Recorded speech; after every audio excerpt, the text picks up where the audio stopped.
un sujet sur lequel elle nous apporte son expérience.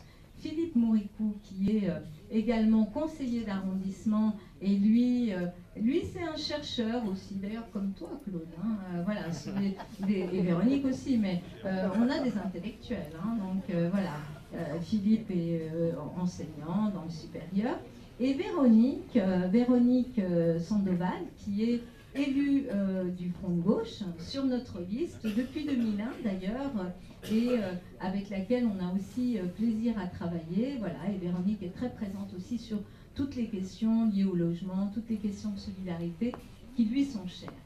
Alors après avoir fait cette présentation de l'équipe, je voudrais vous dire que je suis pour ma part très émue d'être ici dans ce 15e arrondissement, un arrondissement auquel je suis fidèle.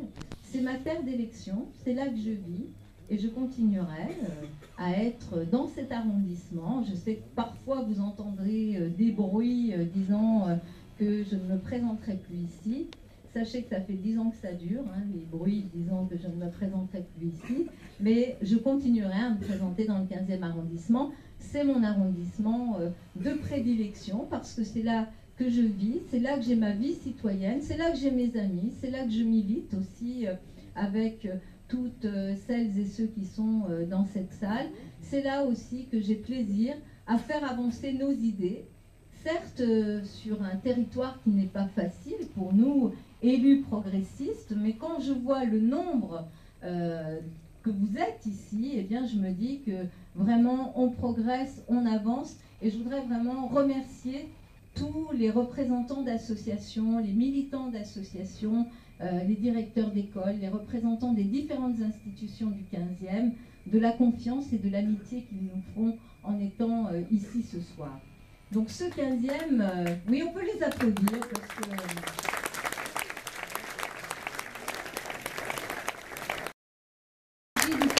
je tiens beaucoup aussi aux relations qu'on a. Ce 15e arrondissement, depuis 2001, avec Bertrand Delanoë, nous avons voulu qu'il participe au mouvement de Paris, qu'il ne reste pas à l'écart. Parce que, bon, on ne va pas faire de la politique politicienne, mais l'équipe majoritaire qui est en place à la mairie du 15e n'est pas tout à fait d'accord avec nous sur les mouvements et les impulsions à donner à ce 15e arrondissement. Mais je voudrais, sans faire un exposé trop long, vous dire quand même combien cet arrondissement a aussi changé et combien nous, avec vous, parce que vous avez été non seulement des relais mais des acteurs de ce changement, nous avons pu réaliser ces changements. La première chose qui me vient à l'esprit, c'est la petite enfance. La petite enfance, c'est quand même un sujet majeur. Nous sommes un arrondissement qui gagne en habitants, un arrondissement dans lequel on a envie de voir des familles s'y installer, avoir des enfants. Et nous avons, en 2 mandatures, nous aurons créé 1500 places de crèches dans le 15e arrondissement. Sur un total de 10 000 places sur Paris, vous voyez, c'est 15% de la totalité des crèches créées à Paris qui aura été créée dans le 15e arrondissement. Je vous assure que si on ne s'était pas battu pour le faire, on n'en serait pas là, et on pourra comparer ensuite les bilans par rapport à l'équipe majoritaire dans le 15e, les bilans de ce qu'ils avaient fait pour le 15e en matière de petite enfance quand ils étaient majoritaires aussi à Paris. Un deuxième sujet qui me paraît très très important, c'est quand même nos écoles. Voilà. Sur nos écoles, quand nous sommes arrivés en 2001, certains ici s'en souviennent encore, sûrement, des enseignants, des directeurs d'école, des parents d'élèves, eh bien, il y avait encore des écoles qui n'avaient pas reçu le moindre coup de peinture depuis 28 ans. Des écoles dans le 15e arrondissement qui avaient encore des peintures au plomb. Et tout cela, nous l'avons vécu et nous avons mis le paquet sur la rénovation des écoles, sur les travaux à faire, sur les rénovations de cantines scolaires, parce que on a vu que les Parisiens plébiscitent les cantines scolaires. 80% de nos élèves mangent à la cantine. Donc on a mis le paquet sur ces rénovations qui étaient nécessaires, mais on a créé aussi de nouveaux équipements. On a créé plusieurs écoles. D'abord l'école Boussicot, qui a été une création d'une école de 11 classes, pure et simple, sur la ZAC Boussicot. On a rénové de façon extrêmement importante des collèges. Je pense au collège Guillaume Apollinaire, qui était quand même les anciens ici se souviennent combien nous nous sommes mobilisés pour mettre les moyens sur ce collège qui était totalement délaissé. Nous sommes aussi en train de créer une nouvelle école maternelle, une nouvelle école élémentaire à Olivier de Serres, sur le haut de la rue Olivier de Serres. Et puis parce que nous savons que les besoins scolaires augmentent dans cet arrondissement, nous avons entrepris la recherche de nouveaux locaux et nous allons redonner à l'école de la rue Dombasle, la petite école élémentaire de la rue Dombasle, sa vocation première qui est vraiment d'accueillir des élèves alors qu'elle avait été transformée notamment en bureau. Donc on a pu reloger tous ceux qui avaient leur bureau à cet endroit-là pour pouvoir effectivement dès la rentrée 2014 se servir de cette école pour la vocation qui est la sienne et accueillir les élèves. Je ne vais pas passer la liste, il y a un petit document qu'on transmettra avec la liste de tout ce que nous avons fait dans les écoles, mais il y a eu aussi la grande rénovation des huisseries de l'école de la rue François Copé. Bref, beaucoup de rénovations sur les écoles parce que c'était important pour nous, école et collège. La question du logement, elle nous occupe encore, parce que la crise du logement à Paris, dans le 15e, on la connaît. On a encore énormément de demandeurs de logement. Là aussi, l'engagement que nous avons pris avec Bertrand Delanoë était, et toujours, d'arriver à 20% de logements sociaux sur Paris. Sur Paris, on va y être, et dans le 15e, on y sera presque. Ce qui est une prouesse, hein, compte tenu du fait que sur tous les permis de construire, concernant les logements que nous avons construits, nous avons eu des oppositions et des batailles juridiques avec des recours qui n'avaient pour seule vocation que de retarder ces projets. Et donc, nous allons arriver quasiment à 19% de logements sociaux dans le 15e. Et je tiens à le dire parce que là aussi, on a affaire à un bruit de fond de la droite parisienne sur le logement social. 70% des Parisiens sont éligibles au logement social à Paris. Donc c'est bien du logement pour tous. Et dans les catégories du logement social, il y a bien sûr les classes moyennes. Bien évidemment que les classes moyennes sont concernées par cette production de logement social. On continuera, on fait de la qualité, je crois que vous pouvez le voir les uns et les autres, mais on a des belles réalisations, rue de la Convention, à Boucicaut, Boucicaut d'ailleurs, j'y reviendrai dans un instant, mais où là aussi on a eu des procès d'intention à n'en plus finir de nos opposants. Mais ils ont fini par reconnaître récemment que c'était magnifique et que c'était d'un équilibre extraordinaire ce que nous faisions à Boucicaut. Donc voilà, je ne désespère pas de les convaincre par les faits, parce que quand même, quand on voit la qualité de ce qui est proposé, on ne peut, et quand on voit aussi la satisfaction des personnes qui sont logées dans ces appartements, eh bien, on se dit qu'on n'a pas passé notre temps à ne rien faire. Le logement, donc, c'est un sujet très important et nous allons continuer avec, pour ma part, vraiment une priorité, et je sais qu'elle va être partagée, toujours sur la question du logement social, mais aussi pour les classes moyennes qui, elles, sont sur les niveaux un peu supérieurs et non éligibles au logement social parce qu'elles ont besoin de se loger, et les jeunes actifs également. Il y a un vrai sujet de logement pour les jeunes actifs sur lesquels nous allons continuer à travailler. Et puis le 15e, nous l'avons mis en mouvement.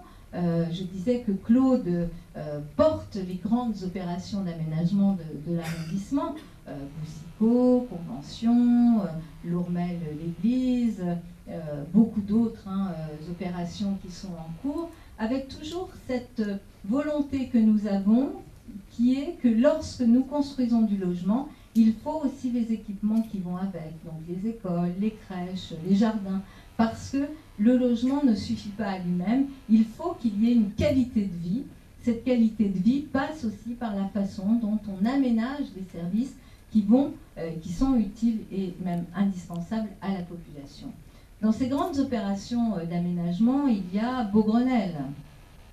Là aussi, qu'est-ce que je n'ai pas entendu sur Beaugrenelle? Qu'est-ce qu'on n'a pas entendu? Qu'est-ce qu'on s'est senti seul, des fois, dans des réunions publiques? Mais là encore, je crois que chacun convient qu'entre ne rien faire et conserver un existant qui n'était quand même pas à la hauteur. Hein. Je crois que chacun de nous s'accorde à dire que ça avait mal vieilli, que ça n'avait pas été tout à fait construit dans les règles de l'art et qu'il fallait faire quelque chose. Le quelque chose que nous avons voulu faire, c'était bien sûr redonner cette vocation commerciale à ce lieu, mais en même temps créer des services. Et on n'aurait pas aujourd'hui la mission locale pour l'emploi, on n'aurait pas les 2000 emplois qui vont être créés à Beaugrenelle à l'ouverture cette année, en 2013, si effectivement il n'y avait pas Beaugrenelle. On n'aurait pas l'unité de police de quartier pour laquelle nous sommes battus. D'ailleurs, à l'époque, le préfet de police n'en voulait pas. Et je me souviens de lui avoir dit, c'était Michel Gaudin, qui était nommé par l'ancienne majorité nationale, et je lui avais dit, Monsieur Gaudin, si vous ne voulez pas, eh bien, je viendrai manifester moi-même sous vos fenêtres pour réclamer l'ouverture de cette unité de police de quartier. Nous avons cette unité de police de quartier à Beaugrenelle, et je peux vous dire que ça a été arraché de haute lutte, et tous ici, Gilles, qui s'intéresse beaucoup aussi aux questions de sécurité, y a fortement contribué. Donc ces projets d'aménagement font bouger notre arrondissement et sont très importants. Mais le 15e, c'est aussi un arrondissement dans lequel, depuis 2001, nous avons essayé de faire bouger tout ce qui avait trait au déplacement, à la respiration dans cet arrondissement. Vous le savez, la pollution est un problème. La pollution atmosphérique fait 40 000 morts par an en France. C'est une donnée qui est vraiment sur la table, qui est connue, qui est certifiée par tous ceux qui s'occupent de ces questions de pollution, par les médecins, etc. Et donc, il fallait faire quelque chose. Ensemble, nous avions entrepris la grande bataille pour la piétonisation partielle de la rue du Commerce. Là aussi, qu'est-ce qu'on n'a pas entendu, hein? Qu'est-ce qu'on n'a pas entendu? Et aujourd'hui, beaucoup d'habitants de l'arrondissement nous disent « Mais pourquoi on ne va pas un peu plus loin? Pourquoi le dimanche, elle ne serait pas complètement fermée à la circulation pour qu'on puisse encore plus respirer ?» C'est très symptomatique des batailles qu'on a eues. Elles ont été violentes, hein, je vous le dis. Ça n'a pas été simple, mais nous sommes tous, je crois, animés par une conviction très forte, et nous étions animés, et nous le sommes toujours, par cette conviction de ne pas laisser le 15e à côté de ces mouvements. Il y a eu la rue du Commerce, il y a eu le tramway quand même, hein, le tramway qui maintenant va jusqu'à la porte de la Chapelle. Et moi, je pense que le tramway devrait aussi remonter de l'autre côté, desservir notamment le bois de Boulogne, la porte Maillot, parce que la boucle devra être bouclée. Et je crois que pour nous autres habitants du 15e, pouvoir se rendre au bois de Boulogne, ou c'est déjà aujourd'hui possible, au bois de Vincennes avec le tramway, c'est un plus indéniable, indéniable. Et donc le tramway, là aussi, nous avons bataillé, nous l'avons obtenu, et il fonctionne, et aujourd'hui il est prolongé, je crois, pour le bonheur de beaucoup de Parisiens et de beaucoup de Franciliens, parce que plus de la moitié des usagers du tramway sont des habitants de la banlieue. Dans ces espaces à reconquérir, il y avait aussi des espaces très importants pour nous, les quais. Alors aujourd'hui, ça y est, hein, d'ailleurs je suis venue en voiture, en passant par le quai, ça roulait, je n'étais pas en retard, j'étais même en avance, et j'étais partie à 19h de l'hôtel de ville, donc vous voyez, ça roulait très très bien. On va suivre attentivement tout ça, parce que le lundi, ça ne nous a pas échappé que le lundi, il y a moins de monde en voiture, donc on va suivre tout ça très attentivement. Mais je ne voulais pas que le 15e soit à côté, là aussi, de ce mouvement magnifique d'animation des quais, et sur l'île aux Cygnes, qui est un paysage superbe, hein, c'est vraiment une île poétique. D'ailleurs, certains d'entre vous ont peut-être lu un magnifique livre de Le Clésio, La ritournelle de la faim, F-A-I-M, oui, qui parle beaucoup du 15e et qui parle notamment, il y a plusieurs scènes qui se déroulent sur cette île aux Cygnes. Eh bien, l'île aux Cygnes, on y a apporté des aménagements. pour qu'on puisse venir y faire du sport, s'y promener. On a aménagé notamment le pied de la statue de la Liberté, qui était quand même pas le plus, oui, un peu glauque, comme dit Claude. Et donc tout cela, on l'a aménagé. Et puis on aura, ça va venir aussi, la piscine sur la Seine qui viendra au bas du parc Citroën. Et le parc Citroën, on l'a agrandi. On l'a agrandi parce qu'on a réussi à négocier vraiment la possibilité de cette extension. Tout ça, je crois, pour notre bonheur. Et puis, si je remonte un peu du parc Citroën, il y a quand même la petite ceinture. La petite ceinture, on a de la chance quand même, hein, parce que elle est en discussion, en projet sur les 32 km. Elle fait 32 km. La petite ceinture, elle fait le tour de Paris. Et on a la chance d'avoir un tronçon qui est un tronçon sur lequel, à force de bagarres et de grosses bagarres avec RFF, la SNCF, on a obtenu de pouvoir aménager et aménager en premier. Nous sommes les premiers à avoir un espace comme celui-ci qui va être un jardin magnifique, accessible. Et là aussi, ça sera une livraison de l'année 2013. Ça, c'est des belles et grandes réalisations, mais il y a aussi des jardins, beaucoup de jardins partagés. Hein. Je crois qu'on a compris cette culture du partage qui est formidable pour bien vivre dans nos quartiers. Le premier, c'était celui des Périchots, mais à Delpera et un peu partout, des jardins partagés sont en train de naître dans notre arrondissement, et ça aussi, je crois que c'est important. Et puis, en matière de déplacement, Autolib est venu apporter aussi. Essayez-le, hein, pour ceux qui ne l'ont pas essayé, je vous assure, quand vous l'essayez, après, vous vous dites, j'ai plus besoin de ma voiture personnelle, ça coûte moins cher d'être abonné à Autolib, et en plus, ça marche vraiment très très bien. En tout cas, voilà, c'est une experte et une usagère qui vous parle. Vous pouvez me croire, c'est quand même extrêmement positif. Mais au-delà d'Autolib, bien sûr, la navette électrique, la petite navette qui va permettre de desservir la rue Olivier de Serres, notamment, de désenclaver cette partie du quartier qui est très montante, où il y a beaucoup de personnes âgées qui ont du mal à se déplacer, cette rue qui est quand même une vraie petite côte pour des personnes un peu en difficulté pour ce qui est des déplacements, eh bien, on va avoir cette navette électrique qui va permettre de faire effectivement, de desservir les points importants de l'arrondissement. On a eu des concertations. Tous ces sujets-là sont quand même des sujets de vie quotidienne sur lesquels, je vous assure, hein, ils ne sont pas nés dans la tête de nos adversaires. Après, ils ont tendance, quand ils voient que ça marche, à dire c'est nous, c'est nous, c'est nous. Regardez les programmes de 2008, hein, ils sont encore sur, voilà, consultables. Vous verrez qui a parlé de quoi et qui a fait quoi. Hein, mais ça, chacun est juge, et moi je considère que les citoyens sont, voilà, dès lors qu'ils sont informés, ils sont conscients, ils sont libres, et ils peuvent faire leur choix démocratique, mais pas à partir de mensonges, à partir de réalité, de convictions. Pour moi, la vérité fait partie du débat politique, c'est quand même un élément essentiel.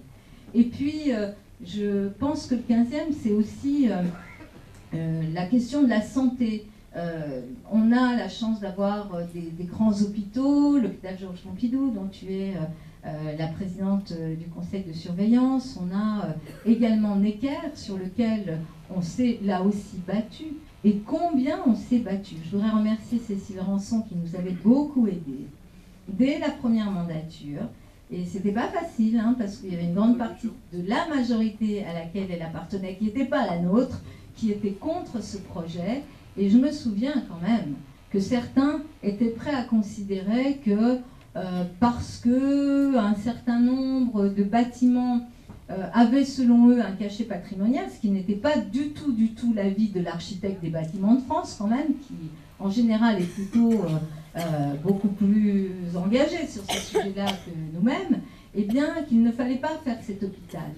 Et je me souviens avec Cécile, avec beaucoup d'autres ici, combien aux côtés du professeur Carly, aux côtés des médecins, de tout le personnel de Necker, nous nous sommes battus. Je me souviens, je disais au professeur Carly, mettez votre blouse blanche, allez sur les marchés, allez convaincre. Il l'a fait, et on a convaincu, et ça y est, le bâtiment est construit, il est en place, et de l'autre côté, il y a le bâtiment Imagine, qui va aussi être une chance extraordinaire, d'ailleurs, c'est une œuvre de Jean Nouvel, ça va être un très très beau bâtiment, mais surtout le contenu va être quand même un travail sur les maladies rares, avec de la recherche, avec du soin, voilà, un service clinique qui sera sur place.